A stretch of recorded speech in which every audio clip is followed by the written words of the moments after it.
Hi, this is Ashishar Bedekar, and welcome to my podcast, The ARP Show. I'm really thrilled to introduce today's guest, Arjun Vaidya. Arjun is a D2C founder and investor.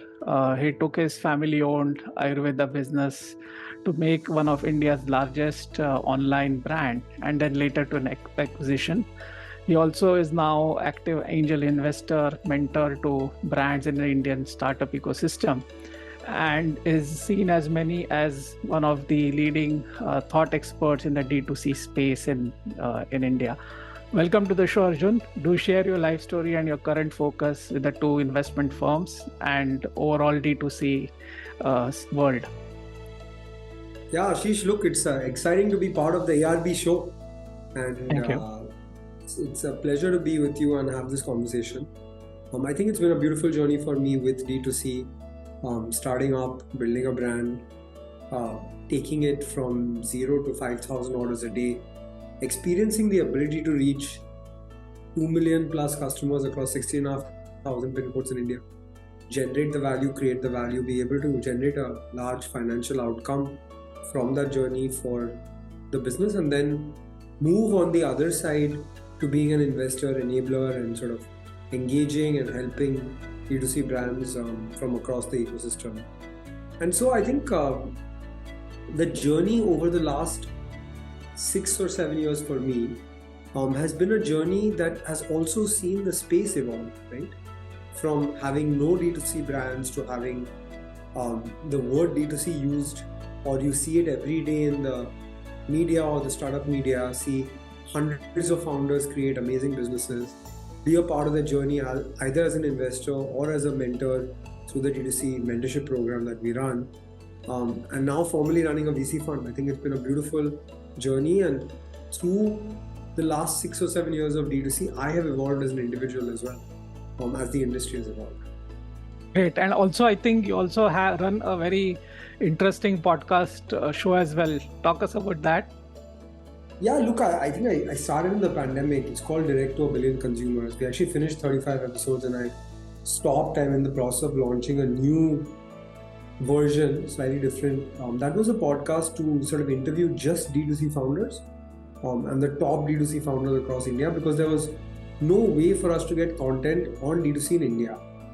There were lots of people doing this outside of India, but where would you get the knowledge or the wherewithal as a new age founder to understand D2C in India? That's the reason I started the podcast. And yeah, that's great. And again, D2C as a category has its own nuances and interesting constructs, which you really need to get that insights.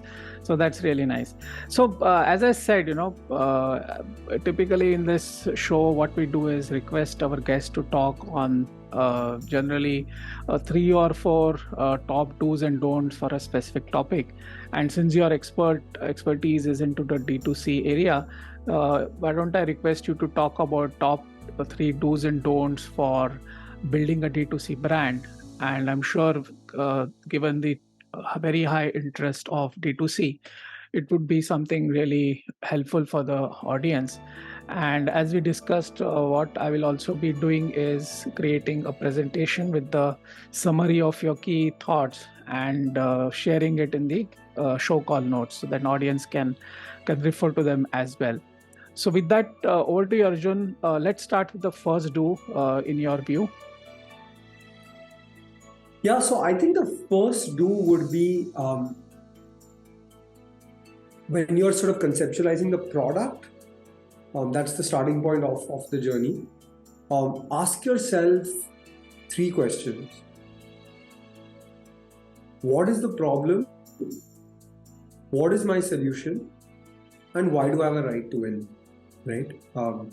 Now, what is the problem is a very important question, because it forces you to see a problem.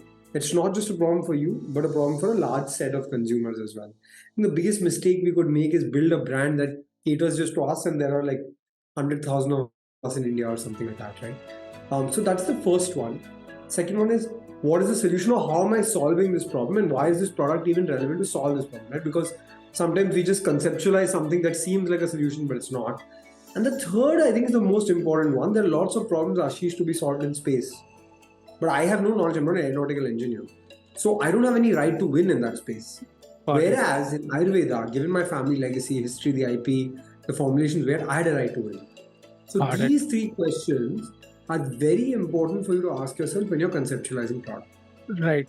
Also, can we say that, at this point as entrepreneurs, one has to be very focused on a real problem and not something which is fashionable, or you saw someone who is successful because he did a specific D2C brand. Now let me copy that and let me do that again, right? It's not going to lead anywhere because it's not a real problem. Because it's just a marketing hype, or it is just one of those things where you feel it's a problem. It's not. That's a very, very valid point. I think it also requires the entrepreneur to do some real on the ground work, talk to real customers, talk to real market, get insights, and then formulate the hypothesis. That's excellent. What would be the second do which anyone should be focusing on? Yeah, I think the second do is building a brand that's more than a logo. So I think a lot of times people say that, a brand is just a logo and some guidelines and some fonts.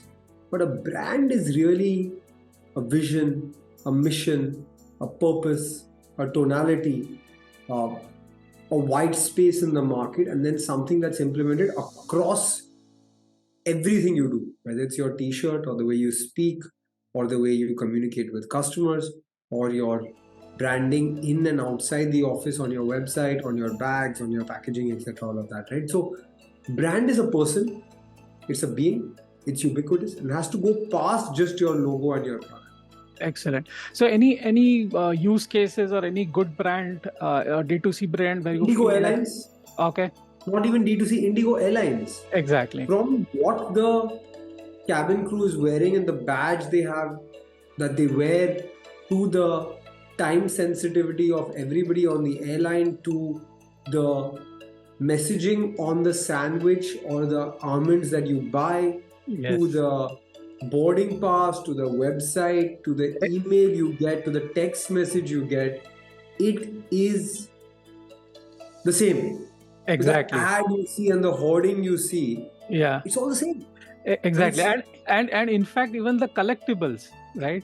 So even the collectibles means that you carry the brand experience way after you have kind of exited the aircraft. So that's good. Any specific brand or experience where you feel that it was really screwed up marketing, or what you said, it was completely inverse? You may not take names. Without taking names, any specific things which pops to the mind as to a thing which was really badly done? Yeah, I would say the worst kind of experiences for me, being a business owner, one, when I'm trying to give someone business and they are too busy to take that business, I think that is absolutely criminal. It's the most wrong thing you can do ever. Right. And I would say the second thing is, what really sort of disappoints me is when you have done wrong to a customer, as a founder or senior leadership in the organization, you don't care and don't get involved.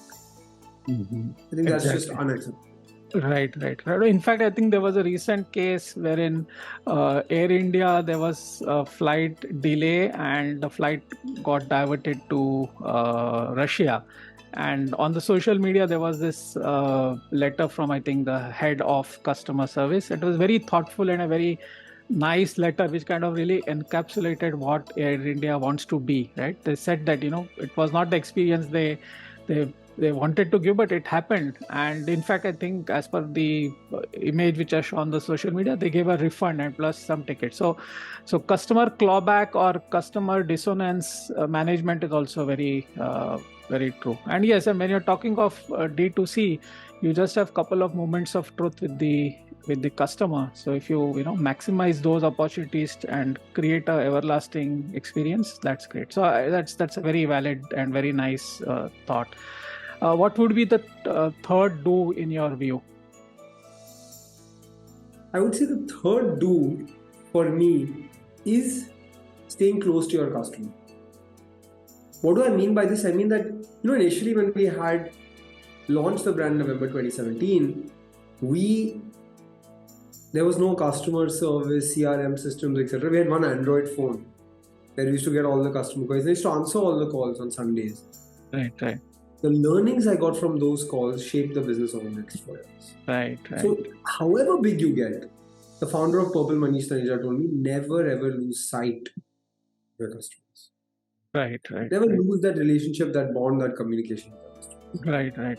No, in fact, I think what you said is true, because many times, as they say, the startups, when you start small, you're agile, you're nimble, and you have the ear to the ground. But as you grow big in size, there's a lot of kind of a bridge between the CEO and the real market realities, right? So that is something which definitely you need to do. So when you say close to the ground, are there any tools or any methodology which you would advise entrepreneurs to study or incorporate? There's no methodology or tools. You just pick up the phone, talk to customers, engage with customers, take up escalations yourself. When there's an unhappy customer as a founder, pick up the phone, manage the issue, be proactive, be honest, and just be there. Got it. Yeah, in fact, many times, so it is many times it is a simplicity which is more effective, right? I mean, that's the basic ethos that, be close to the customer, everything will come after that. So you may have the best, as close as you can to the customer. Right. I mean, you may have the best of CRM tools and marketing tools, etc. But if the core ethos and the core thought is not there, all those tools are of no use. That's great. So now let's move to the don'ts. In your view, what would be the number one don't in your view? I like to think from a positive lens, but I would say don't. Number one don't would be, don't get dependent on one channel for sale. Okay. So if I think about, let's say, the marketing experience for D2C brands, I built a business on performance marketing, and that was okay in that time in 2017, 2018 when competition was very, very low. But now, I think with the amount of competition, supply of ads and the CAC, without an organic content funnel, without a content community, video, influencer strategy, there is no way for you to cut through the crowd. And so to just be dependent on performance marketing as one channel will lead to the law of diminishing marginal utility, and eventually your ROAS will go to a level which will be unacceptable. Right? So be proactive, build a real brand, and I think don't be dependent on just one channel. Right. So that's an interesting point when you talked of influencers. So for example, yes, it's true that even in very complex products, you've got various influencers. Specifically when, let's say, there is a brand which is into, let's say, for argument's sake, it's a health brand, right? So then how do they go about building that entire channel? So one is, of course, you need to have a whole content strategy, telling the story directly to the consumers of the benefits, etc.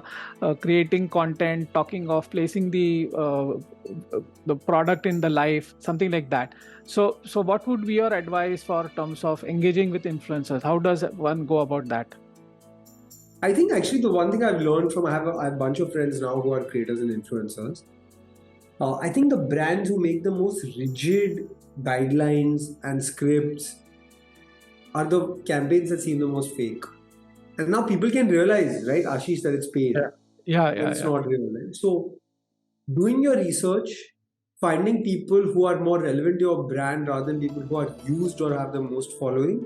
Number one. And number two, allowing the influencer the creative freedom. I think these two things are crucial, critical, very, very important. Yeah, I think what you said about authenticity is, I think, what drives the whole influencers or social media, right? Because people can see through, right? What you said, for example, if you're talking to, let's say, a person who is not that active or not that athletic, and if he's talking and singing praises of an athletic brand, just not going to fly. That's really relevant. And so that's great. So just to recap, be in close touch with your customer. Also ensure that you have multiple channels for acquisition, not rely on one. What would be your third don't from that perspective? Yeah, I would say the third don't would be, as an early stage entrepreneur, You think you can do everything on your own, and obviously you think you're best at everything, right? And that's the mistake I made. I used to write the copy for the website myself, approve the packaging myself, approve every blog post myself, check every order myself. Made the business very dependent on me, but after 15, 16 hours of work, even I got tired. And so, don't build an organization on just one or two people. The only way to scale rapidly and get the compounding effects of scale is if you are actually able to empower a team and decentralize responsibility. So don't build a business that's just based on yourself. Get an empowered team and let them be a part of the ride. Wow. So in fact, this third point is very interesting. So in that, I can also sense that also lies one of the challenges with many companies or startups might face when they're trying to jump onto a hyper growth cycle, right? What worked when the team was small won't work when you're trying to grow. So to your point, if it's a decentralized team and empowered team, you're much more likely to face less barriers for when you are kind of scaling up. So let's kind of go back to your experience of Dr. Vaidya's. So any specific learnings from a initial phase to a rapid growth phase in terms of this is the way it worked, and this is where maybe it was a colossal failure, but then you kind of picked yourself up and came back strongly? Yeah, I think there's a big failure that we had with our offline business. Dr. Vaidya started as an offline focused brand. Everyone knows us as D2C, D2C, D2C. But Dr. Vaidya started as an offline business, and we failed miserably at that offline business because of too much competition, no right to win against that competition like Dabur, Imami, Patanjali, Baidyanath, Himalaya, not enough funds and no expertise in building an offline business. So we failed miserably. We shut shop with our offline business. That was absolute despair, stress, anxiety in experiencing a failure so early on in the journey. But I think that failure was the birth of Dr. Vaidya's online business. And that's what you know today. So had that failure not happened, you'd never be here having this conversation. And so while it was a big setback early on, I think it was also a big learning and a big important point for me to take that forward and build the online business. Excellent.